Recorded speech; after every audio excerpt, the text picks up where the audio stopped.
Oi pessoal, tudo bem com vocês? Eu espero que sim. Para quem não me conhece, eu sou o Bruno e tô de volta aqui nesse canal com o primeiro vídeo do ano. E se você me acompanha aqui há algum tempo, talvez você se recorde que eu já fiz um vídeo falando a respeito desse disco. Só que eu acho que esse vídeo ficou uma bosta e eu acabei apagando ele, tirei ele do ar. E hoje eu tô retomando. Esse disco é o Volta, que é um álbum que eu sei que tem muitos desafetos por aí, algumas pessoas não gostam dele. Eu particularmente adoro, eu acho ele um álbum bem divertido, bem enérgico, bem engajado e ao mesmo tempo eu acho ele despretensioso.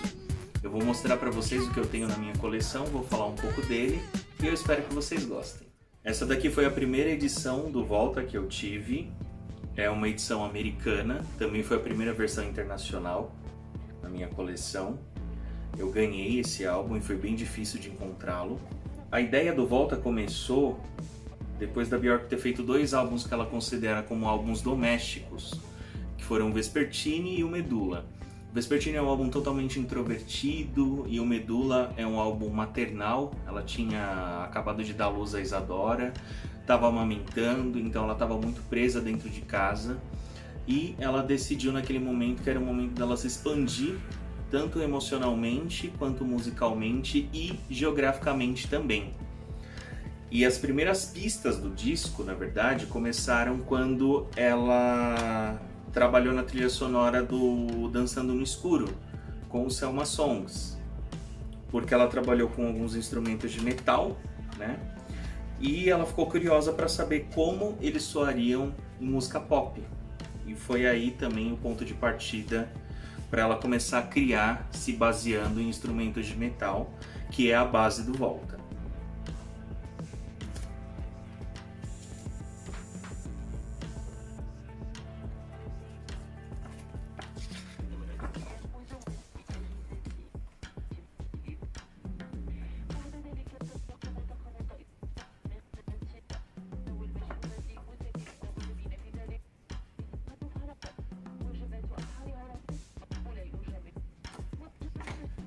Essa daqui é a edição que vem com um DVD. Ela tá um pouco acabada assim, porque eu comprei ela usada, tá, gente, na época. E o Volta ele foi lançado no dia 1º de maio de 2007. E o nome do álbum, ele tem várias origens, né? A Björk não sabe exatamente onde que ela definiu que ele se chamaria Volta, mas ela descobriu que o nome do cara que inventou a bateria era Alessandro Volta. Ela também descobriu o nome de um rio na África, que se chama Volta. E além disso também é o nome de uma dança que era muito popular na Alemanha e na França no século XVI.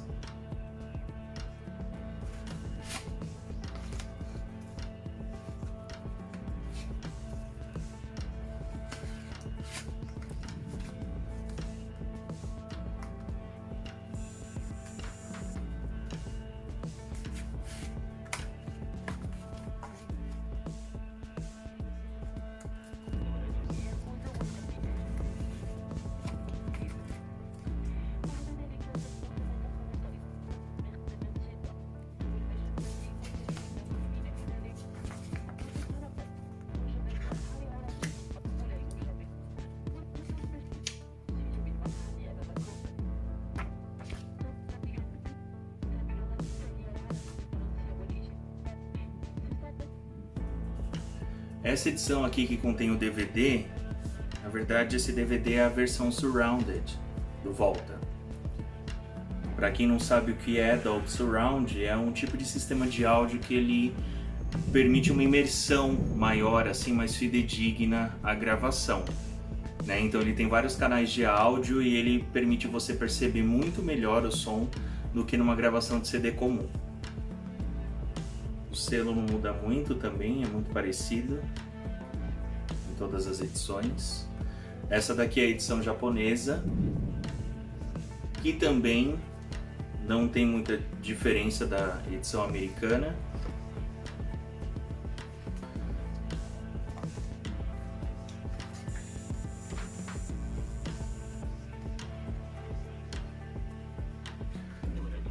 com a diferença que tem esse booklet aqui que tem todas as letras traduzidas para o japonês.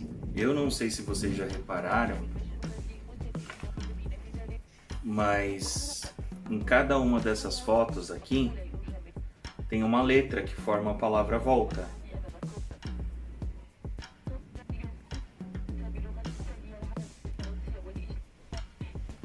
Essa daqui é a edição especial que foi lançada para a América Latina, que honestamente de especial ela não tem nada, porque ela tem essa capa com essa fotinho aqui.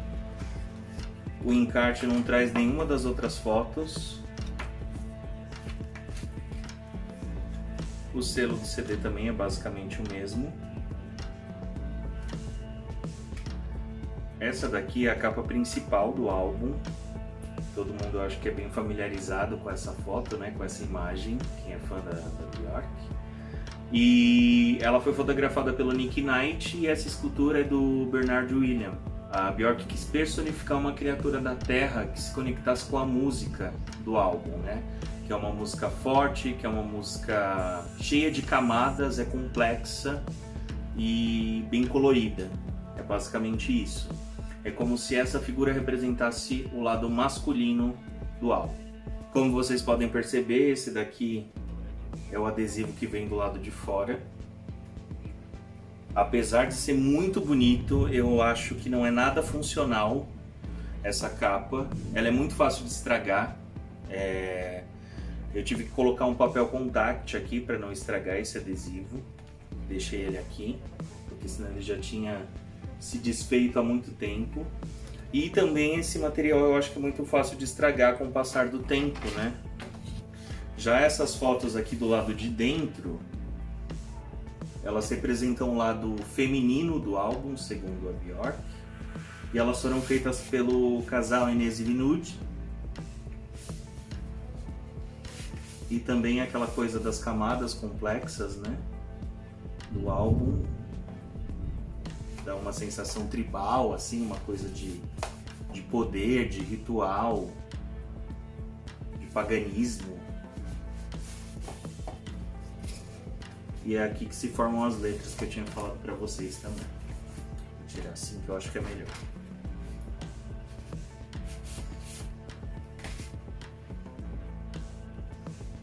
Essa daqui é a versão do álbum em vinil, 180 gramas. É bem colorida.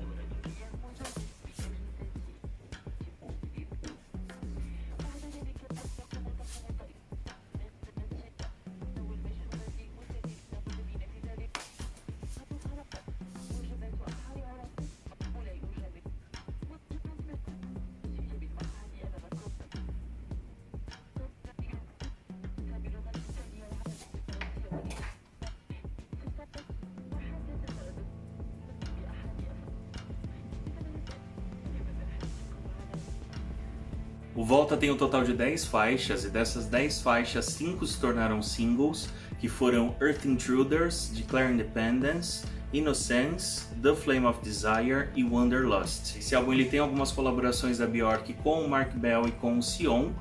E para mim, as duas grandes surpresas que apareceram nesse disco foram as colaborações da Björk com o Timbaland, que é um artista que foge completamente do mundo da Björk, do universo da Björk. Ele trabalha com artistas pop, com a Nelly Furtado, com o Justin Timberlake, com a Madonna, com a Britney Spears e com o Danja também. Né? Naquela época do lançamento do Volta, eles estavam muito em alta, fazendo parcerias com esses artistas que eu mencionei. Só que a admiração do Timbaland pela Björk já acontece há muito tempo, desde a época de Venus as a Boy, que ele adorava as cordas dessa música porque ele falava que remetiam às trilhas sonoras dos filmes de Bollywood. E além disso também ele já utilizou samples de yoga para uma música da Missy Elliott. Björk sabia que em algum momento eles trabalhariam juntos e o Volta foi esse momento. E a outra surpresa para mim foi a Björk fazer pela primeira vez um dueto numa música, na verdade em duas, né? Com uma das cantoras que eu mais admiro também, que é a Noni. Na época ela era líder do Anthony and the Johnsons e eu fiquei muito impressionado porque eu tinha conhecido a Noni há uns 2 anos antes com o single Hope There's Someone E também tinha escutado uma participação dela numa música das Coco Rose, que se chama Beautiful Boys. E eu fiquei encantado, né? Primeira vez que eu escutei a voz dela. Enfim, quando saiu Volta, pra mim foi um sonho, assim, porque eu falei, eu não acredito, duas das cantoras que eu mais gosto participando juntas numa mesma canção. Isso foi muito incrível. Essa daqui é a versão colorida do álbum. Eu acho que eu não mostrei pra vocês a parte do verso, né? Eu acho que eu já contei em outro vídeo também que eu tive um acidente com uma prateleira onde eu guardo minha coleção. Ela desmontou e aí caiu tudo e aí algumas coisas amassaram e a capa desse disco foi uma delas. Por isso que eu coloquei esse adesivo aqui na frente.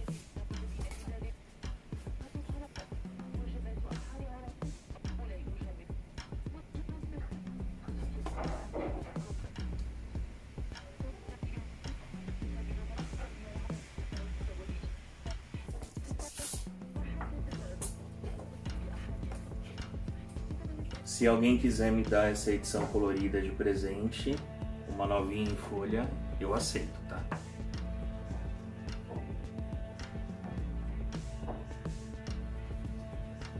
Do Volta eu não tenho muita coisa, essa daqui é basicamente a minha coleção do disco, né? E eu acho que esse álbum ele é um álbum que me remete muito à atmosfera do Post. Ele é um álbum muito enérgico, ele é um álbum de certa forma complexo, muito confuso, né? E também a gente pode considerar esse álbum como um álbum universal, porque a Björk compilou nele diversos músicos de diversos lugares do mundo, como por exemplo o conjunto de 10 metais islandês, inclusive saiu com ela em turnê também. Tem pipa, que é um instrumento chinês, tem percussão congolesa, tem a Noni, tem o Timbaland, que é do hip hop. Então assim, é um álbum extremamente universal. E também, segundo a Björk, ela queria fazer um álbum rítmico para passar uma mensagem pagã para o mundo de que a solução para os problemas que o universo enfrenta, elas vão além das religiões, elas vão além do valor que os religiosos se dão, né? E que o ser humano não está acima da natureza, que a gente tem que sempre trabalhar em conjunto com a natureza. É um recado que ela vem constantemente passando nos trabalhos dela, né? E que as pessoas precisam se unir para fazer uma batida única para as coisas funcionarem. Infelizmente também, essa foi a última vez que a Björk fez lançamentos em multiformato, onde ela compilou na mesma edição CD, DVD, vinil. Depois disso ela começou a lançar em outro formato, ela começou a lançar mais remixes, mas não da forma como foi lançada no Volta. E como eu tinha dito antes, apesar de ser muito lindo, eu não acho nada funcional essa capa, mas eu confesso que eu sinto falta de ter a versão dos clipes dela em DVD para poder assistir a hora que você quer, né? Enfim, eu espero que em algum dia ela surpreenda a gente com uma remasterização de todos os clipes dela, nem que seja numa edição digital para a gente baixar, para a gente comprar, ou que seja no YouTube mesmo. Vamos torcer, né, para que isso aconteça em algum momento. Só uma informação que eu esqueci de passar quando eu estava falando sobre o nome do disco. Inicialmente a Björk queria chamá-lo de Voltage ou Voodoo, só que ela achou que era muito clichê e aí ela acabou levando em consideração a ideia e a conexão com as descobertas que ela fez e ela acabou nomeando ele como Volta, né, que para ela remete à eletricidade. Bom pessoal, eu espero que vocês tenham gostado do vídeo de hoje. Se vocês gostaram, me deem o seu like. Já comentem aqui comigo quais são as músicas que vocês gostam no Volta, os clipes, e se você não gosta do Volta, por qual motivo, porque eu não consigo entender muito bem isso até hoje. Se você não gostou também, já me deixa o seu dislike, eu não vou me importar. Já ativa as notificações também para saber quando eu postar conteúdo novo. E a gente se vê no próximo vídeo. Tchau!